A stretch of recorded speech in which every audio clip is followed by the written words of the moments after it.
Bonsoir madame, bonsoir messieurs, merci de votre fidélité. Bienvenue à cette édition de l'information du soir sur la télévision du Monde, dont voici d'ailleurs les principales articulations.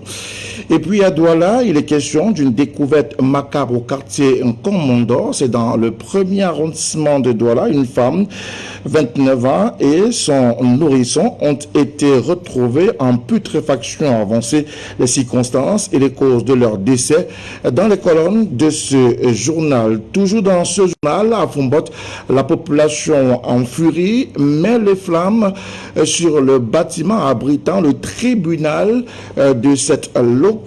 Une situation difficilement acceptable qui a mobilisé sur le terrain la descente des éléments de force de défense et de sécurité. Précisons que cet incendie survient alors que la population est en colère contre le procureur de la République. Cette population demande d'ailleurs le départ immédiat du dit procureur. Et puis, dans le département de la Sénégal-Maritime, c'est une affaire foncière qui est au devant de la scène. Là-bas, 27 hectares de terrain sont disputés. 2 personnes sont en avant, principalement l'un des premiers occupants, le docteur Jean-Marie Nganko, qui, bien évidemment, défend la paternité de cet espace. Mais dans le même temps, d'autres acquéreurs semblent désormais se présenter et se prévaloir comme étant les principaux bénéficiaires. Et puis, la liberté de la presse se célèbre ce 3 mai 2021, une occasion de revenir bien évidemment sur le classement du Cameroun par rapport à la liberté de la presse, mais également de voir les méandres de cette profession, alors de ce secteur d'activité qui a maille à partir véritablement dans le pays de Paul Biya.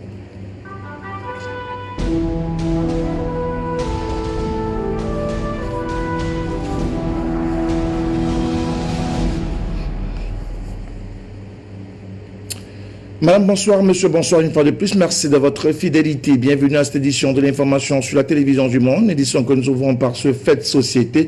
Découverte macabre au quartier Nkomondos, dans le premier arrondissement de Douala. 2 personnes, une dame, 29 ans sonnée, et son nourrisson d'environ 9 mois ont été retrouvés en putréfaction avancée. Les circonstances et les causes de leur décès révélées dans cet élément que nous propose Charles-Fils et Languet.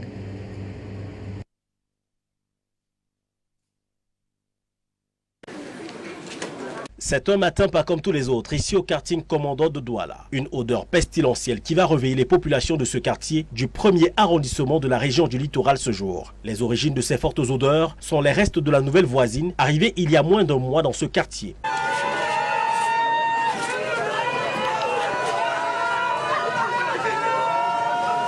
En effet, Ekotor Rémi Roland, âgé de 29 ans et son nouveau-né de 9 mois, ont été retrouvés sans vie en état de putréfaction avancée dans cette chambre qu'elle venait nouvellement d'aménager. Les raisons et les circonstances de son décès restent un mystère, non seulement pour son voisinage, mais aussi pour les membres de sa famille qui ne se rappellent d'aucun signe de maladie ou du moins des antécédents avec une tierce personne. À l'heure ce matin que ma cousine m'appelle pour me dire qu'elle est décédée parce que sa grand-mère et ma mère sont des sœurs.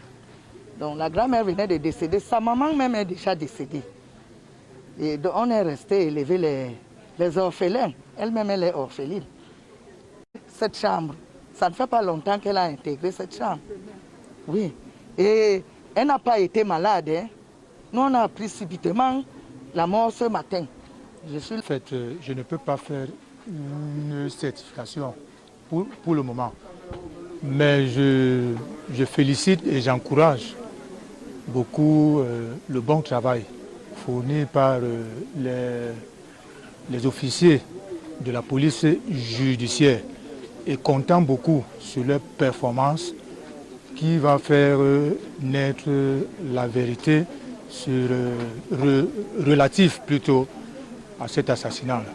Selon des sources, la fille de la victime, en ce moment internée dans un centre hospitalier, qui a aussi été retrouvée dans ce lieu macabre, aurait témoigné avoir vu un monsieur qui aurait eu une prise de bec avec sa mère. Une piste qui céderait à l'hypothèse d'un assassinat, d'où l'ouverture d'une enquête afin d'élucider les vraies causes de ce décès qui plonge le quartier Nkomondo dans le doute et la stupéfaction. C'est un matin pas comme tous les autres, ici au quartier Nkomondo de Douala. Une odeur pestilentielle qui va réveiller les populations de ce quartier Toujours dans l'actualité de cette édition de l'information du soir sur la télévision du Monde, nous mettons le cap à Fombot, une localité du département du Noun, dans la région de l'ouest du Cameroun. La population est en colère. Conséquence de cette furie, l'incendie qui a frappé les installations du tribunal de cette localité. Les éléments de force défense et de sécurité sont descendus sur le terrain. Pour les populations, il faut affecter ipso facto le procureur de la République qui a refusé une autorisation de soins à un prévenu qui jusqu'ici était dans les geôles de la prison de cette localité de Fombot. Retour sur ce drame dans ce reportage. Le palais de justice de la ville de Fombot, dans le département du Noun, région de l'ouest du Cameroun, en feu. Tout ce qui trouve là, ils sortent.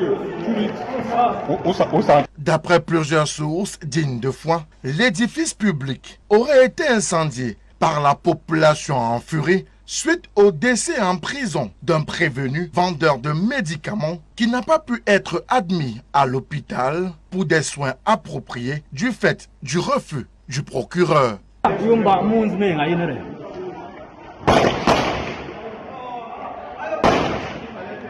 Et alors que le tribunal était encore en feu, le corps du défunt, déposé à l'hôpital après son décès, a été récupéré par la foule et exposé au lieu dit Carrefour Maquisard à Fombot devant une foule plutôt médusée.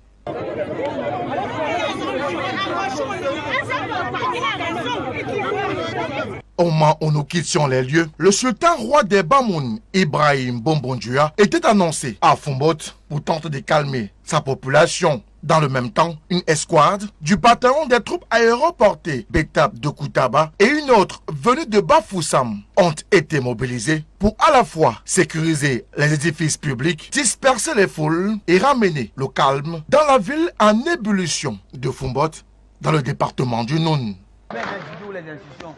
Ah, ça c'est pas beau. Ça, c'est pas beau. Le drapeau, on a mis à terre.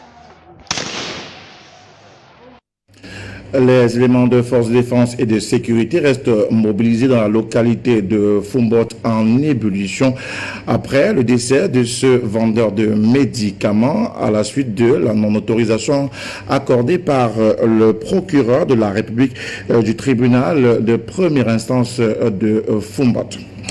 Nous parlons à présent d'une dispute foncière dans la localité de Missolé 1, c'est dans le département de la Sanaga-Maritime, région du littoral. Le sieur Jean-Marie Ngako revendique la propriété de 27 hectares qu'il a d'ailleurs mis en valeur. Pourtant, depuis quelque temps, d'autres personnes se présentent comme étant les légitimes propriétaires de cet espace. Une véritable querelle qui a abouti à la descente sur le terrain des gros bras, par ailleurs interpellés par les éléments de la compagnie de gendarmerie d'Edea. Retour sur cette situation dans ce reportage. Ce vaste étendue de champs situé en plein cœur du village Missolé 1 dans le département de la Sanaga-Maritime est au cœur d'une vive querelle foncière. Je suis installé ici depuis 1991 par le chef de canton, Feu Sa Majesté Bonga Yongé Robert, qui m'a installé ici quand cet endroit était forêt. J'ai progressivement mis en valeur cet espace. Depuis un certain temps, un certain Guidiol Anjibo, qui est le financier de M. Conon Paul, qui est un homme du village, qui depuis 2012 s'est mis à faire des revendications injustifiées sur mon exploitation agricole. Mise en valeur depuis 1991 par le sieur Nganko Jean-Marie, cet espace de terre, aujourd'hui tant convoité, a fait l'objet d'une procédure de concession qui s'est heurtée aux turpitudes administratives. J'ai engagé mon dossier technique, n'est-ce pas, pour la concession de mon exploitation agricole depuis 2007. En 2012, mon dossier est parti au ministère, a été régulièrement traité. Puis au moment où ma concession allait m'être attribuée, mon dossier a mystérieusement disparu et n'est réapparu que vers 2018. Et alors que cette procédure est en cours, une autre est engagée sur le même site par d'autres individus. Entre-temps, M. Conon, avec son complice Guidiol Anjibo et ce tapis au ministère, ont tout fait pour monter un dossier frauduleux pour immatriculer une partie de ma plantation. La superficie totale de mon exploitation est de 27 hectares et poussière. Mais ce monsieur, avec ses complices, est allé immatriculer soi-disant 22 hectares. Mais quand on fait l'état des lieux, on se rend compte que c'est sur 17 hectares qu'il entre dans mon espace et il empiète sur d'autres voisins. J'ai saisi le MINCAF à cet effet, qui a ordonné au moins 5 descentes sur le terrain. Pourtant, à en croire le sieur Nganko, les résultats de l'une des descentes sur le terrain seraient bloqués à la délégation régionale MINCAF littoral sur instruction soi-disant du patron de ce département ministériel. L'état de lieu a été fait, mais il est bloqué, à l'heure où je vous parle, il est bloqué au niveau du délégué régional du MINCAF qui refuse de transmettre, n'est-ce pas, le résultat de la commission d'état des lieux. Sous prétexte que le ministre lui a dit d'arrêter toute procédure d'annulation du titre foncier. Et c'est sur tout ça que M. Konon et ses complices, et même ses clients parmi lesquels un certain Fongan Bernard et un certain Zebem Moa, ont entrepris de détruire mes cultures. S'agissant de la destruction des cultures, celle-ci est devenue récurrente dans cette exploitation. Dans les dégâts qu'ils ont causés ici, nous avons le champ sémencier qui était de 3 hectares. Ces gars ont détruit ça avec leurs engins. Il y a la palmeraie qu'ils ont détruit. Il y a un champ de plantain que j'avais fait de 2 hectares. Il y a un champ de manioc. Tout ce qu'on entreprend faire, ils détruisent. Parce qu'on a des coups de vol, même les groupes en vol. Les poulaillers sont déjà vides. Quand on vient, on constate que le cubiténat est tombé. On ne sait pas ce qui renverse. Les poulets sont morts. On ne sait pas. Donc aujourd'hui, il n'y a rien dans ces choses. Au-delà de cette tension, les employés ici font aussi l'objet de menaces de mort. En effet, j'ai subi des accrochages avec les gens d'Angibo. Donc on envoie des clients en prétendant que c'est leur champ. Ils ont évacué tout le monde avec des menaces de torture. Je viens de temps en temps, mais ils m'ont menacé de mort. Il m'a dit le jour qu'il va encore mettre pied sur cette affaire, il va voir ma vie en péril. Cette querelle foncière, qui impliquerait même les responsables du Minader, a eu comme incidence l'arrêt de travail pour plusieurs jeunes qui se débrouillaient ici pour gagner leur pitance quotidienne. Cette entreprise agricole que j'ai créée sur ce site permettait que j'emploie au moins une 60aine de Camerounais ici, toutes professions confondues dans notre secteur. Aujourd'hui, avec tous les saccages et toutes les destructions que ces gens ont fait, les intimidations, les menaces, tous ces gens sont au chômage. Parce qu'avec des poulaillers vides, je ne peux employer personne. Sur le terrain, la tension reste perceptible. D'ailleurs, des gros bras intervenant pour le compte de l'autre faction ont été interpellés par la compagnie de gendarmerie d'Idéa pour exploitation. Toutefois, nos tentatives pour obtenir l'adresse des personnes citées afin d'avoir leur version des faits se sont avérées infructueuses, ce qui nous laisse penser que ce litige foncier Army Solaire 1 n'a pas livré son épilogue, affaire donc à suivre. Le 3 mai 2021, occasion de célébrer la journée internationale ou mondiale consacrée à la liberté de la presse. La liberté de presse au Cameroun a fortement reculé ces 10 dernières années entre arrestation ou emprisonnement arbitraire et précarité de certains travailleurs de la presse. Tout est réuni pour que la presse vivote dans notre pays, le berceau de nos ancêtres. Patrick Guagnancier consacré, voici son reportage. Avec ses 600 organes de presse écrite, près de 200 stations de radio et une trentaine de chaînes de télévision, le Cameroun fait désormais partie des pays les plus dangereux pour l'exercice du journalisme sur le continent. Le grand nombre d'organes de presse, souvent mis en avant par les autorités, ne suffit pas à assurer un climat favorable aux médias. On observe de plus en plus des journalistes qui subissent des détentions arbitraires, notamment devant des tribunaux militaires ou des juridictions spéciales. Le cas d'Amadou Valmouké en détention depuis 2016 et Paul Chouta, tous deux en attente de jugement, symbolise le poids des représailles qui peuvent s'abattre sur des journalistes qui font de l'indépendance et de la résistance aux ingérences du pouvoir une ligne de conduite professionnelle. Les journalistes des régions anglophones qui connaissent régulièrement des coupures d'Internet sont aussi particulièrement ciblés et régulièrement accusé d'être complice du mouvement sécessionniste. D'après le récent sondage de l'organisation non gouvernementale Reporters sans frontières, le Cameroun occupe le 135e rang mondial sur 180 des pays où le journalisme est foulé aux pieds par le landais politique.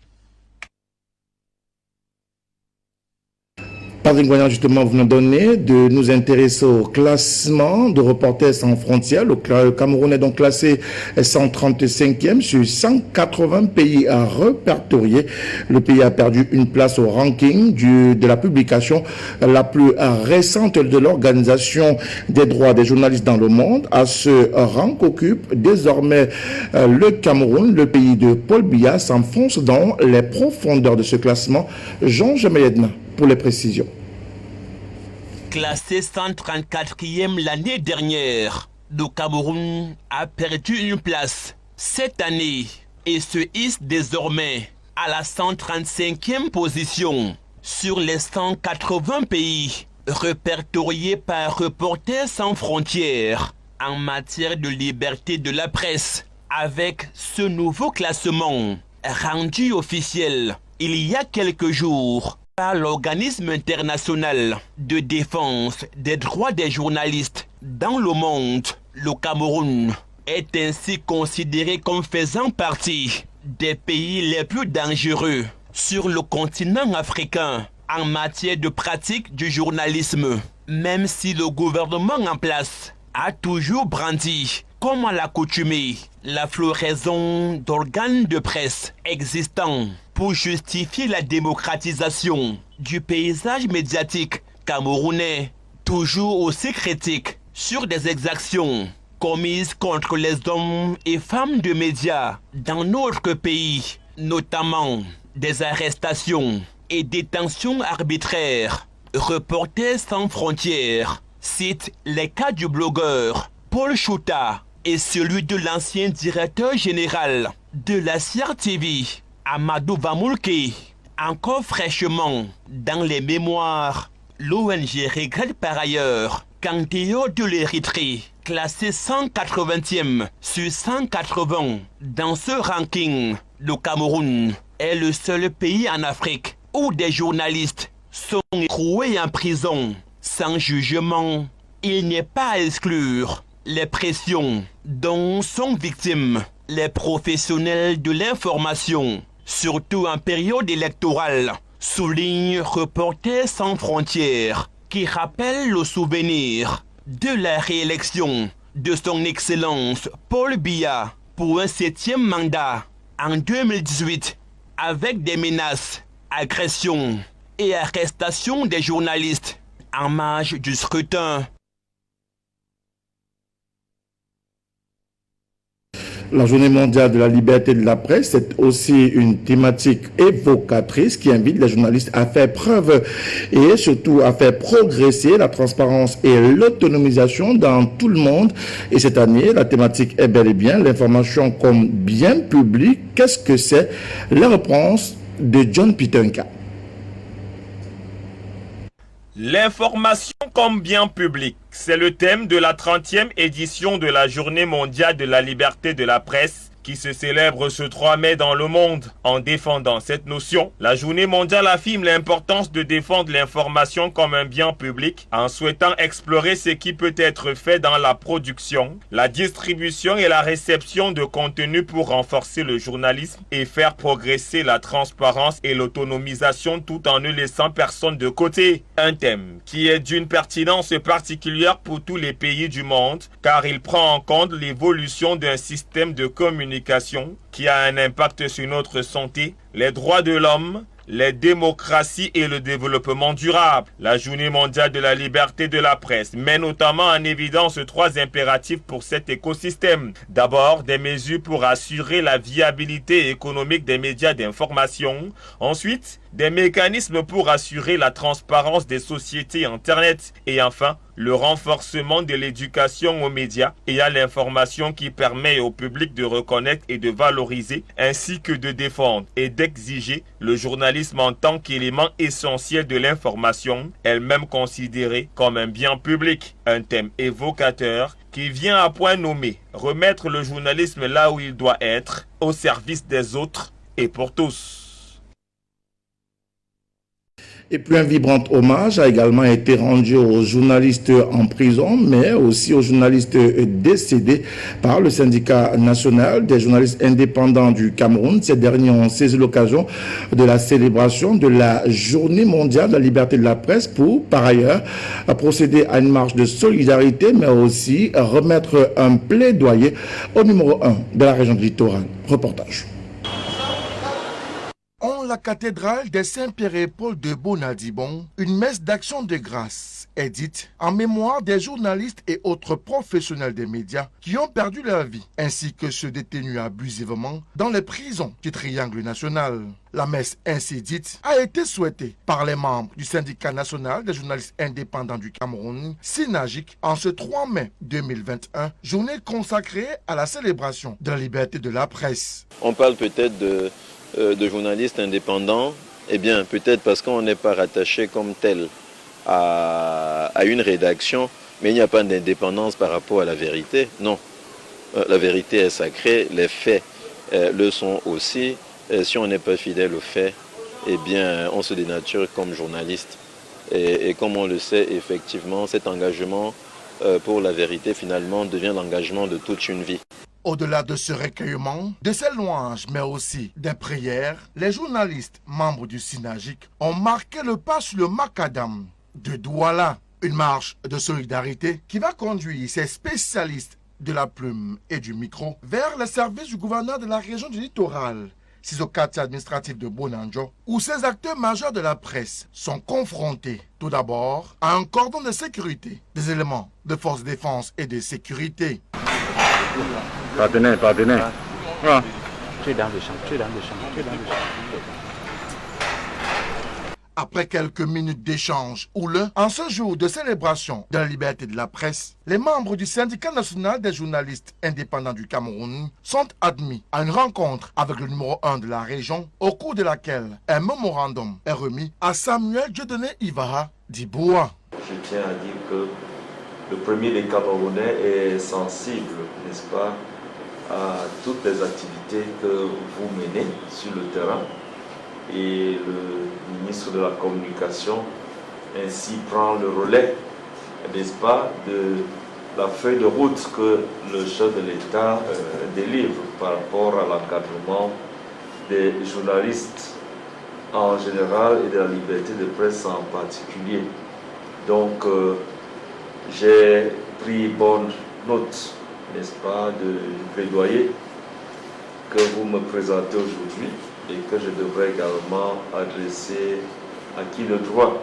Précisons que ces deux activités, portées par le SYNAGIC, le syndicat national des journalistes indépendants du Cameroun, marquent ainsi le clou de cette célébration 2021 de la Journée mondiale de la liberté de la presse à Douala.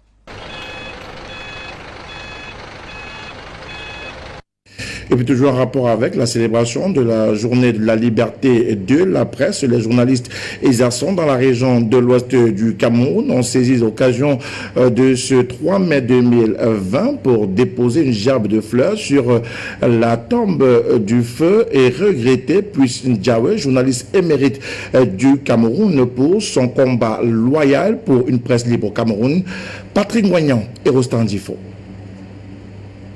Instant de recueillement à la dernière demeure d'un combattant pour la liberté de la presse. Puis Ndiawe est célébré 11 ans après son décès. Ces hommes de médias ont fait le déplacement de Babouantou dans l'arrondissement de Banja, dans la région de l'Ouest, pour quelques minutes de méditation, auréolée d'une gerbe de fleurs, sur la tombe du fondateur du journal Le Messager, en cette journée de liberté de la presse.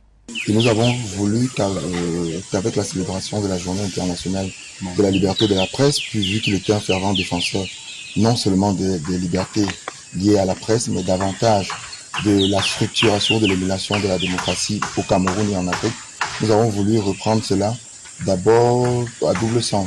Un devoir de mémoire parce qu'en tant que ses héritiers, vous savez, le journal Le Messager n'est plus simplement une entreprise de presse, c'est devenu par la force de son fondateur une institution. Nous avons cru bien de lui rendre hommage, de profiter de cette action et cet acte louable de Florent Ndiawe pour rappeler au fond de sa tombe que nous continuons le combat, lequel, celui de la lutte acharnée pour les libertés, et puisque nous sommes en premier chef les héritiers de ce legs qui nous a laissé. Pius Ndiaye est par ce devoir de mémoire magnifié et ici au panthéon des âmes immortelles de la liberté de la presse. Pionnier de ce travail, le plus beau métier du monde, nous rappelle la voie à suivre. En l'occurrence, Pius Ndiaye, le fondateur du journal Le Messager, qui, en son temps, a pu impacter très positivement la vie sociale de notre pays. Et je dois dire que si les journalistes de Bamboutos se solidarisent tel que je viens de voir là, et travaillent avec les séminaires, la remise à niveau, nous pouvons parvenir à la longue à mettre sur pied une plateforme, je crois que vous l'avez d'ailleurs, une plateforme dans laquelle vous devez vous organiser pour faire des rencontres, des formations, des séminaires qui devront vous mettre à niveau et permettre enfin que le journalisme, que la communication puisse être un bien public.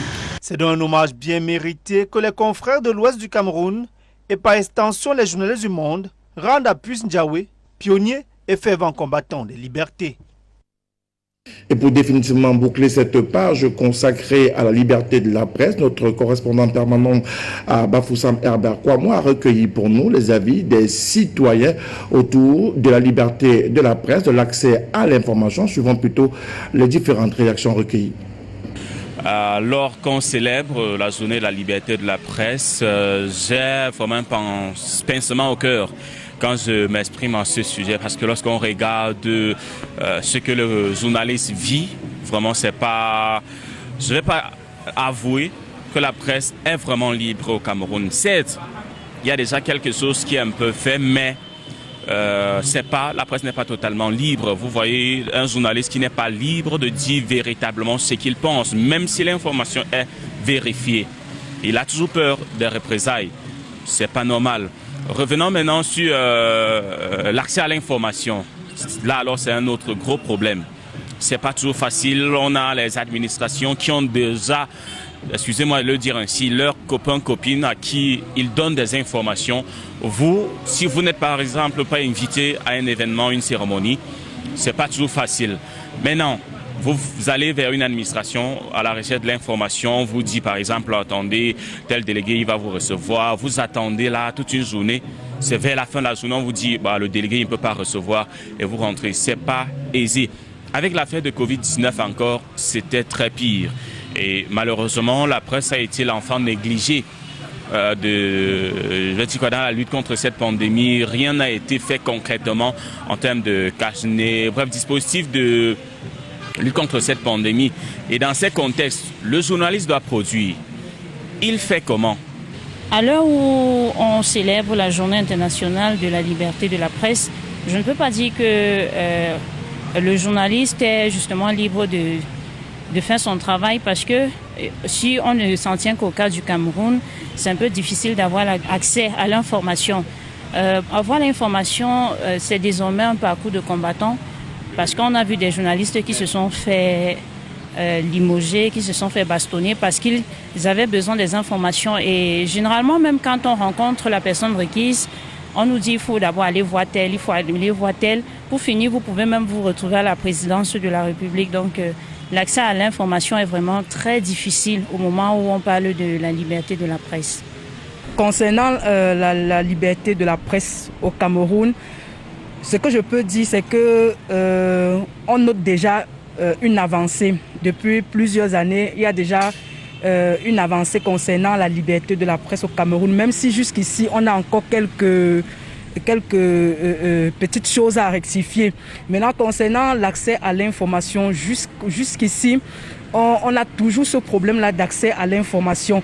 Parfois, vous allez rencontrer celui-là que vous pensez être la personne ressource Mais cette personne va vous dire non, j'attends que ma hiérarchie me donne l'accès. Vous allez par exemple rencontrer un délégué régional qui est censé vous donner les informations sur le plan régional. Il va vous dire non, le ministre, tant que le ministre n'a pas donné l'autorisation, tant que le gouverneur n'a pas fait ceci, moi je ne peux pas parler.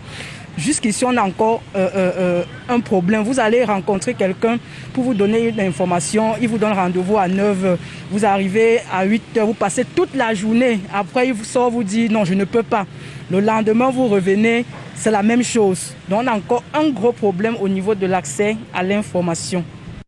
Des avis recueillis sur le terrain par Herbert Kouamo, notre correspondant permanent dans la région de l'ouest du Cameroun. Nous parlons de toute autre chose, cette fois-ci dans la région de l'Adamawa. Les communes de cette partie du triangle national ont maille à partir avec le paiement de la taxe sur le bétail. La commune d'arrondissement de Ngaoundé Premier entend tordre le cou à cette pratique et est devenue d'ailleurs la parfaite illustration sur le zéro taxe recouvré en 2020. Les précisions de Boubacar Moussa. Aucun recouvrement de taxes sur les bétails effectué en 2020 par la commune d'arrondissement de Ngaoundé 2e. C'est le dernier scandale en date révélé à l'occasion du conseil municipal consacré à l'adoption des comptes de la municipalité. Un mauvais résultat qui ne laisse pas indifférent le patron du département de la Vina qui tire la sonnette d'alarme.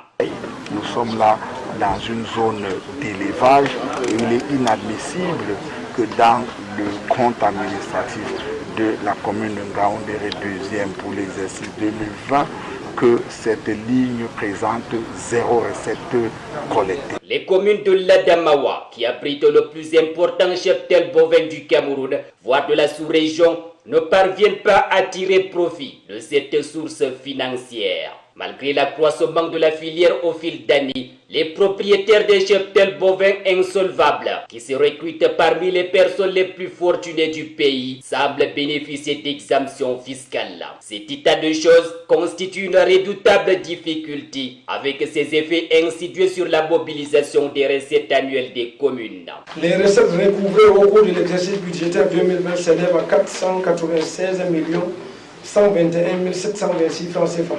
Ces recettes comparées à celles de 2019 qui étaient de 658 236 676 francs connaissent une baisse de 162 141 950. La question de paiement de ces taxes, qui donne le vertige aux magistrats municipaux, n'épargne aucune commune de la région. C'est le cas aussi de la commune de Djohong, située dans le département du Béré, en proie à la même difficulté de mobilisation de ces recettes. On vous dira que dans la commune de Djohong, il y a au moins 20 000 têtes de bétail. Mais on va vous déclarer à peine 5 000 et vous allez recouvrer à peine 500 000 de taxes.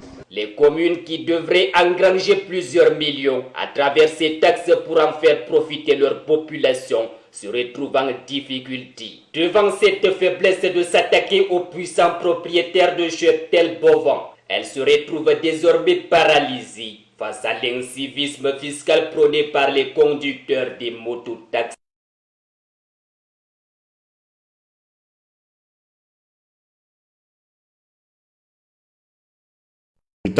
John Pitonka. Encore une défaite pour l'Union sportive de Douala en Elite One. Les Nassaragamakaï ont enregistré une 4e défaite successive ce week-end. Et le bourreau de la 10e journée n'est ni plus ni moins que Dragon de Yaoundé, un autre mal classé dans la poule A. 1-0 pour Dragon, c'est le score final de la rencontre. Dans le duel des leaders, AS Fortuna a subi sa première défaite en championnat face à son poursuivant Fauveau de Baham.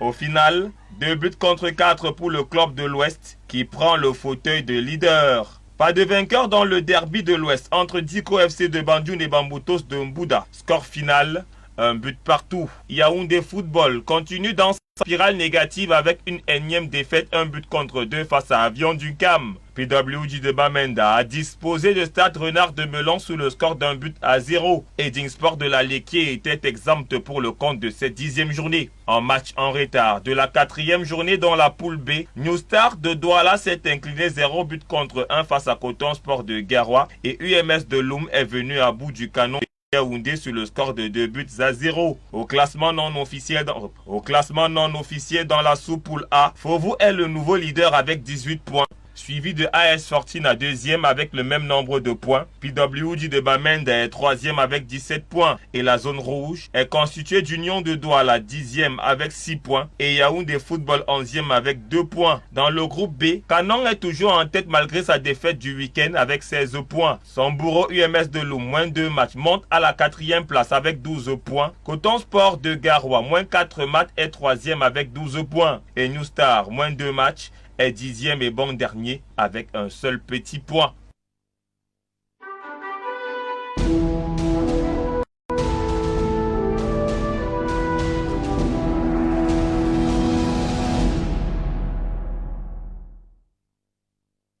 À l'international, nous rendons en Californie aux États-Unis d'Amérique où il est question d'au moins 4 morts à la suite du naufrage d'un navire transportant des migrants.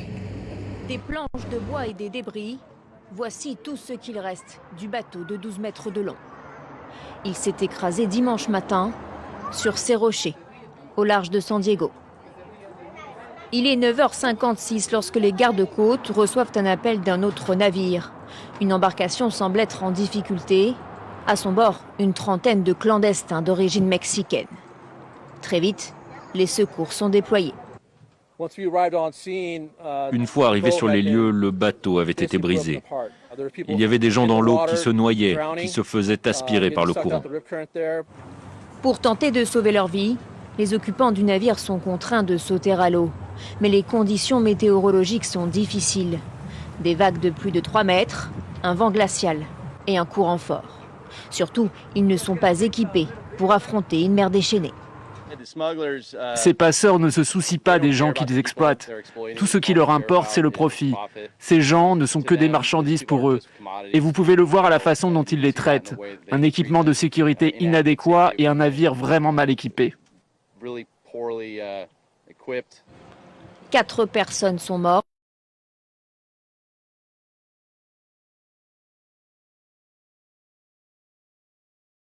Traversée illégale à leur frontière avec le Mexique, la plupart du temps par voie terrestre. 172 000 migrants ont été arrêtés en 2 mois, un chiffre record en 15 ans. Madame, c'est la fin de cette édition de l'information sur la télévision du monde. Merci de l'avoir suivi. Restez en compagnie de programmes qui se poursuivent. Bonne fête surtout de la liberté de la presse à tous les journalistes du Cameroun, ceux de la télévision du monde, mais également du monde. Restez en compagnie de programmes qui se poursuivent. Bonsoir à toutes et à tous.